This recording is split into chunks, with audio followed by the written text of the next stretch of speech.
안녕하세요. 베드로가 구약의 예언을 인용하여 담대하게 선포합니다.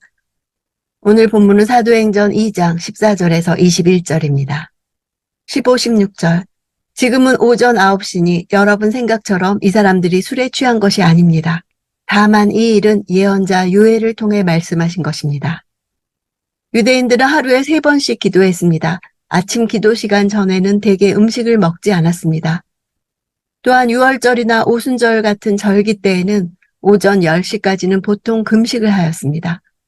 베드로가 요엘의 예언을 예로 들어 제자들에게 임한 성령 강림의 사건을 설명하려는 이유 중에 하나는 구약에 익숙해 있는 유대인들이 요엘의 예언에 대해서 매우 잘 알고 있을 것이기에 그들이 이해를 쉽게 할 뿐만 아니라 더 이상 자신들에게 일어난 성령 강림의 역사를 조롱하지 못할 것이라는 판단 때문이었습니다. 17절. 하나님께서 말씀하셨습니다. 마지막 날에 내가 내 영을 모든 육체에 부어주겠다. 그래서 너희 아들들과 너희 딸들은 예언을 하고 너희 젊은이들은 환상을 보고 너희 나이 든 사람들은 꿈을 꿀 것이다. 요엘서에는 그 후에라고 되어 있는 것을 베드로는 마지막 날에로 의도적으로 바꿨습니다. 성령이 오심으로 마지막 날이 왔다는 것을 강조하기 위해서입니다. 예수님께서 마지막 날의 시대를 여셨고 이를 입증하는 증거가 성령의 부으심이라는 것입니다. 성령 강림으로 인해 하나님의 구원사는 이제 이스라엘 중심의 구원사를 넘어 만민을 상대로 전개됩니다.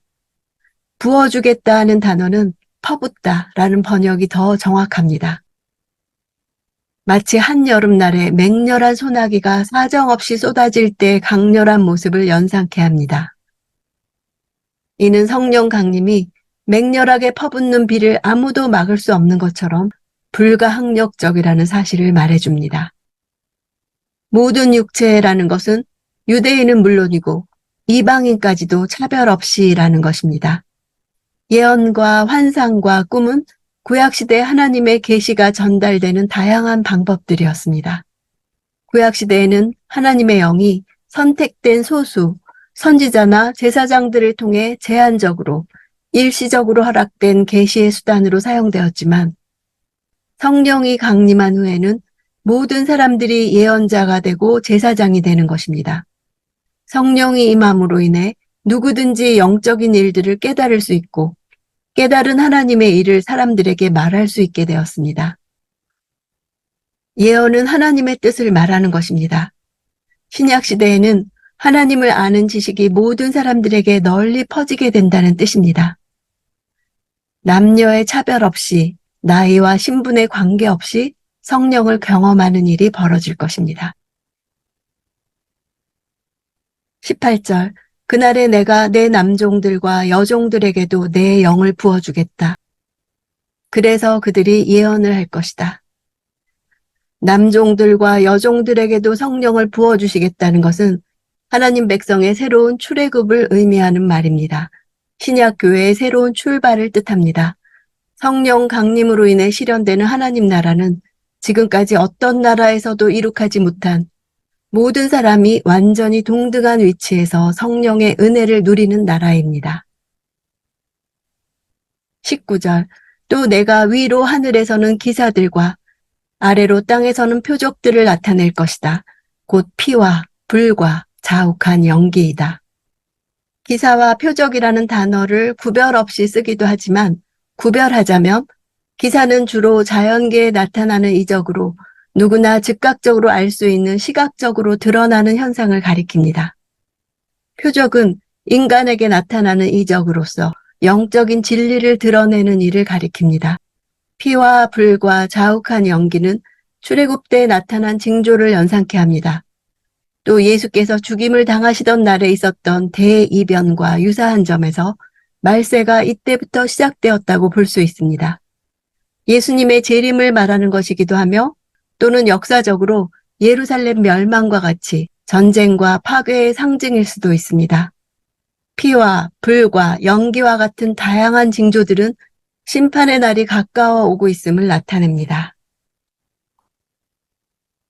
20, 21절. 주의 크고 영화로운 날이 이르기 전에 해가 변해 어둠이 되고 달이 변해 피가 될 것이다. 그러나 누구든지 주의 이름을 부르는 사람은 구원을 얻을 것이다. 주의 크고 영화로운 날은 주의 재림의 날이며 심판의 날입니다. 요엘이 말한 심판의 두려운 날은 벌써 성령 강림과 더불어 시작되었습니다.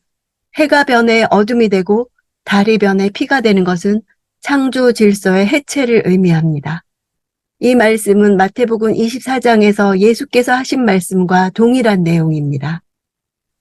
베드로는 요엘서의 말씀과 예수님의 말씀을 연결하여 심판을 강조하는 것이 아니라 바로 구원받을 것을 강조하는 것입니다. 주의 날에 임할 심판 가운데 구원을 얻을 수 있는 길은 주의 이름을 부르는 것입니다. 베드로는 그러나 라는 말로써 절대 깨어질 수 없는 약속으로 반드시 구원을 얻을 것을 말하고 있습니다. 구원은 하나님의 의지와 은혜로 주시는 것입니다. 로마서 10장에 의하면 주의 이름을 부르는 자와 대조되는 사람은 믿지 않는 자입니다. 이와 같이 성령은 멸망에 앞서 급파된 긴급 구조선입니다. 누구든지 주의 이름을 부르는 사람이 구원받는 만민 구원의 시대가 성령 강림과 함께 시작되었습니다. 세술에 취했다고 조롱하는 무리들에 대해 베드로는 오순절 성령 강림의 성경적 근거를 제시하기 시작합니다. 구약 성경에 익숙한 사람들에게 3장밖에 안 되는 요엘서의 몇 구절을 집어내어 성령 강림 사건을 해석한 것은 구약을 예수 중심으로 해석할 수 있는 영적 통찰력을 보여줍니다. 사건이 일어나자마자 그는 성령 강림의 성경적 근거를 해설하고 그 의미를 밝혀낸 것입니다. 또한 이 일을 알게 하고자 하니 내 말에 귀를 기울이십시오. 그 말에 권세가 있었습니다. 하나님의 백성에게는 어떤 사건이 일어나면 그 사건을 해석하는 말씀이 있어야 합니다. 문제는 있는데 그 문제를 해석하는 말씀이 없으면 우리는 혼란에 빠집니다. 자신에게 일어나는 일을 말씀으로 해석할 수 있다면 말씀의 능력을 경험할 것입니다. 매일 하는 큐티가 그 훈련 과정입니다. 이 시대를 향한 말씀, 이 시대 가운데 사는 사람으로서 무엇을 해야 하는지 말씀 가운데 방향을 얻고 그 다음 스텝을 인도받는 것이 성령 행전을 이어가는 사람의 삶입니다.